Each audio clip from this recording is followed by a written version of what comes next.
Hello प्यारे बच्चों, मैं सुधा। आज के इस वीडियो में हम कक्षा 7वीं की हिंदी पाठ्य पुस्तक किसलय भाग 2 का दूसरा अध्याय पढ़ने वाले हैं, जिसमें एक पितृभक्त बालक की कहानी दी गई है जिसका नाम है नचिकेता। तो चलिए इस कहानी को पढ़ना आरंभ करते हैं। आज से सहस्रों वर्ष पूर्व महर्षि वासरवा हुए। सहस्रों वर्ष पूर्व कहने का अर्थ होता है बच्चों कई वर्षों पूर्व की बात है। और यह बात किस महर्षि के बारे में है? वासरवा के बारे में। महर्षि वासरवा का अधिकांश समय जप तप में बीता करता था। वह अपना अधिक से अधिक समय जप तप यानी यज्ञ वगैरह में व्यतीत करते थे। उनके पुत्र का नाम नचिकेता था। नचिकेता कौन था? वासरवा का पुत्र था। नचिकेता पितृभक्त बालक था। नचिकेता कैसा बालक था? पितृभक्त। पितृभक्त कहने का अर्थ होता है बच्चों पिता की सभी आज्ञाओं को मानने वाला। उसमें दृढ़ता, सत्य और धर्म के प्रति अगाध निष्ठा है। वह किसके प्रति निष्ठा रखता था? सत्य और धर्म के प्रति। अगाध मतलब होता है अत्यधिक। इन सभी चीज़ों के प्रति उसके मन में अत्यधिक निष्ठा थी। उसके मुखमंडल से तेज टपकता था। उसके मुखमंडल पर क्या था? तेज था, यानी वह एक तेजस्वी बालक था। वह सहिष्णु था। सहिष्णु कहने का अर्थ होता है बच्चों बहुत ही सहनशील बालक। बालक नचिकेता के इन्हीं गुणों के कारण पिता उससे अगाध स्नेह रखते थे। इस तरह नचिकेता पिता के लिए प्राणों से प्यारा बन गया। अब देखिए नचिकेता के इन्हीं गुणों की वजह से महर्षि वासरवा उससे अगाध स्नेह यानी अत्यधिक प्रेम करते थे। एक बार वासरवा की इच्छा सर्वमेघ यज्ञ करने की हुई। बच्चों सर्वमेघ यज्ञ यानी ऐसा यज्ञ जिसकी पूर्ति अपना सब कुछ समर्पित कर देने पर ही होता है। तो वासरवा भी चाहते थे कि वह एक सर्वमेघ यज्ञ करे।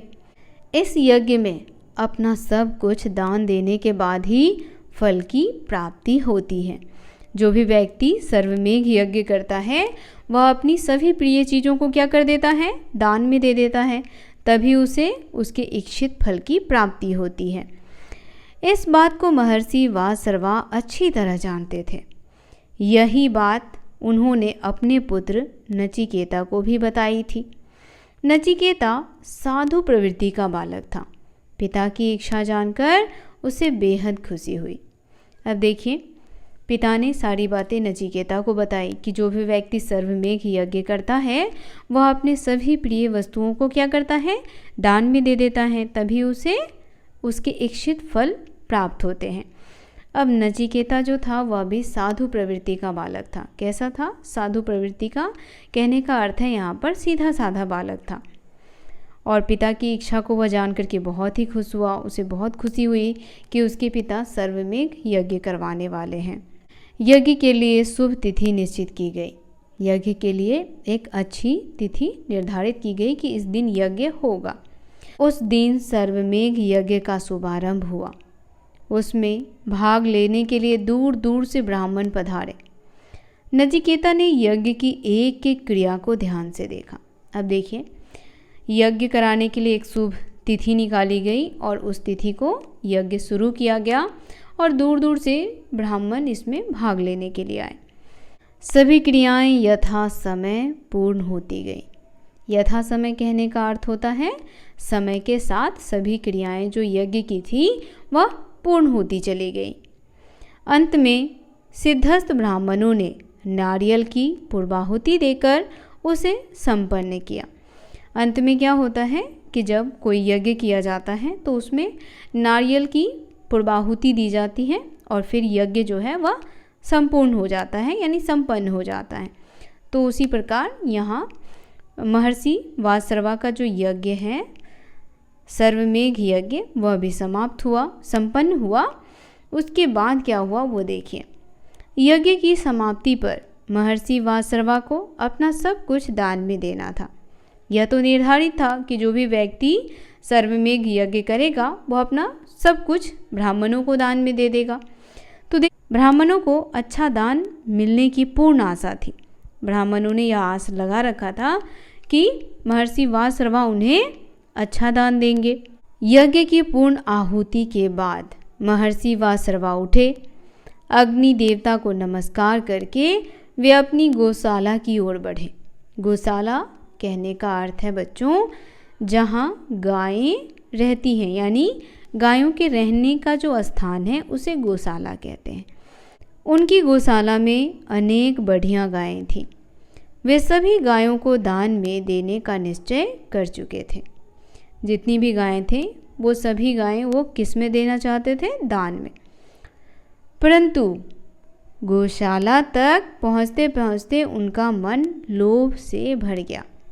अब देखिए, गौशाला तक पहुँचते पहुँचते उनके मन में लालच उत्पन्न होने लगा।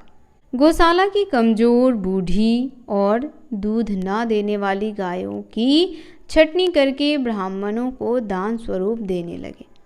अब देखिए, लालचवश उन्होंने क्या किया कि उनके गौशाला में जो कमज़ोर गायें थीं, जो बूढ़ी थीं, जो दूध नहीं देती थी, वह क्या करने लगे कि उन गायों को ब्राह्मणों को दान में देने लगे।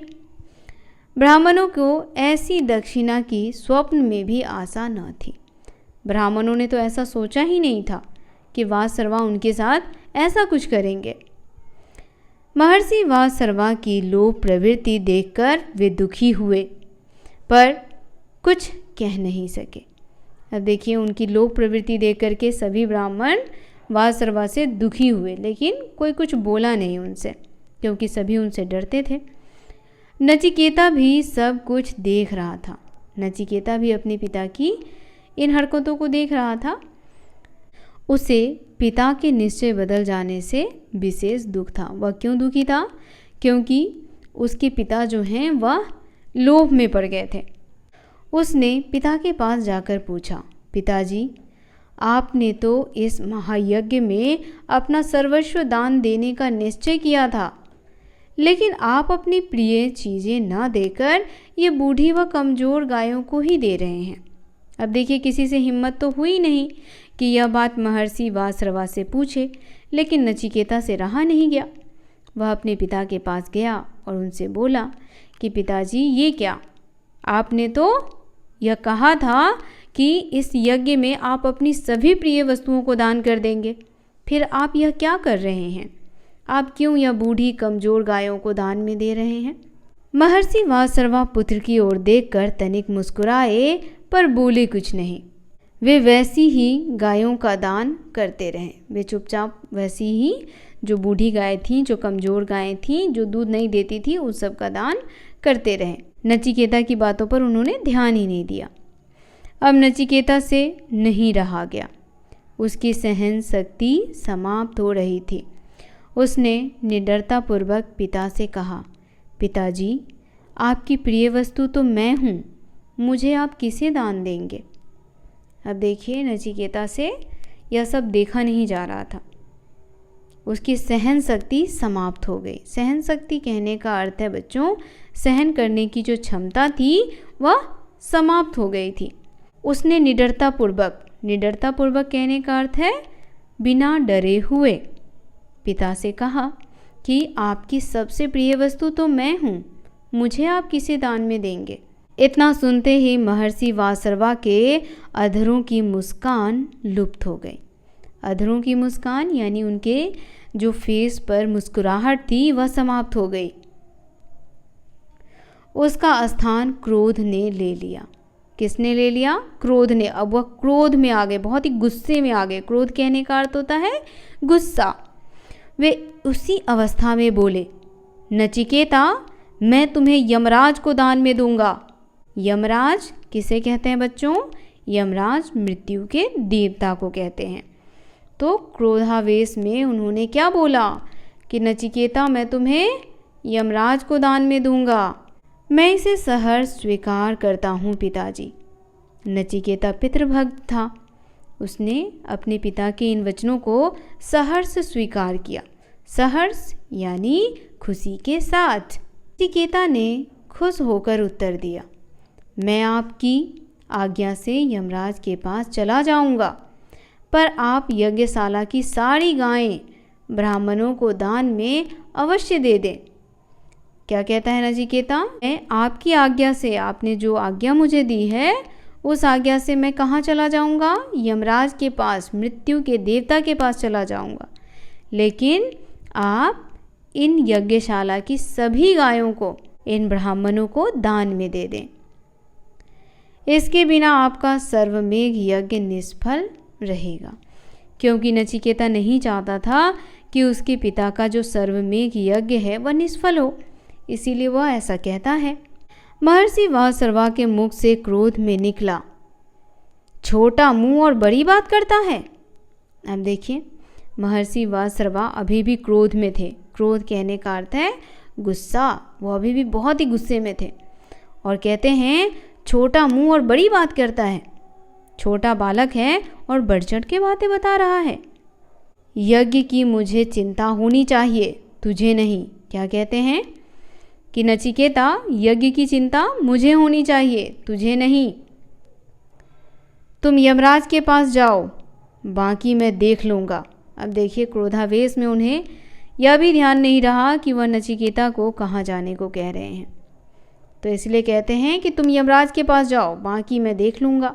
महर्षि वासर्वा क्रोधावेश में यह भी भूल गए कि नचिकेता उनका एकलौता पुत्र है। एकलौता कहने का अर्थ है बच्चों एकमात्र पुत्र।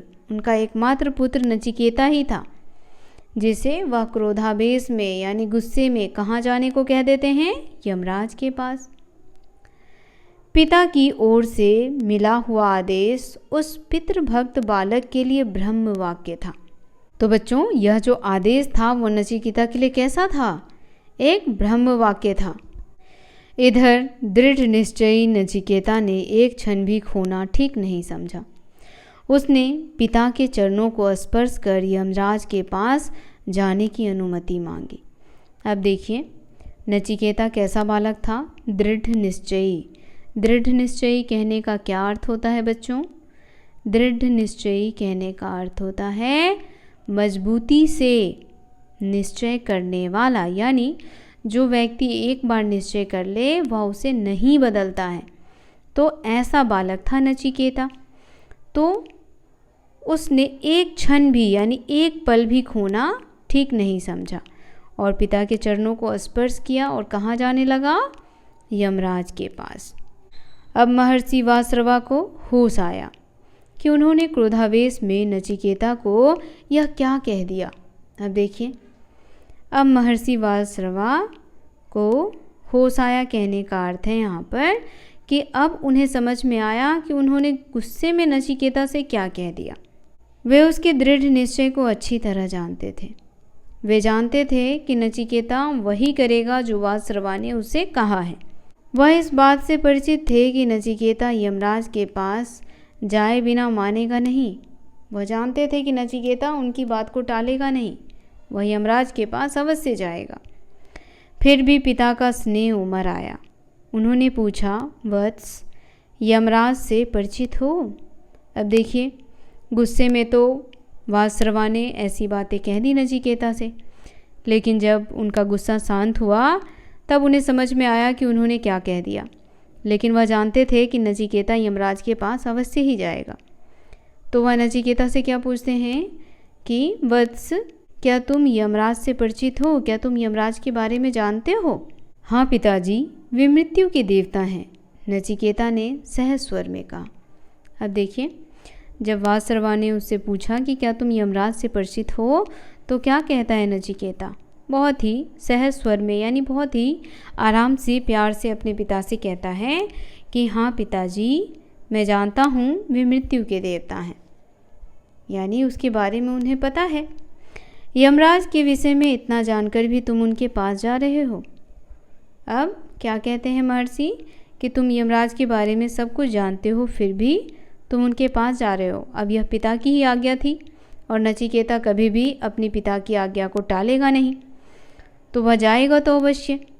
अब महर्षि वासर्वा ने समझाने का प्रयास करते हुए कहा, मृत्यु के मुख में पहुंचकर कोई नहीं लौटा वत्स।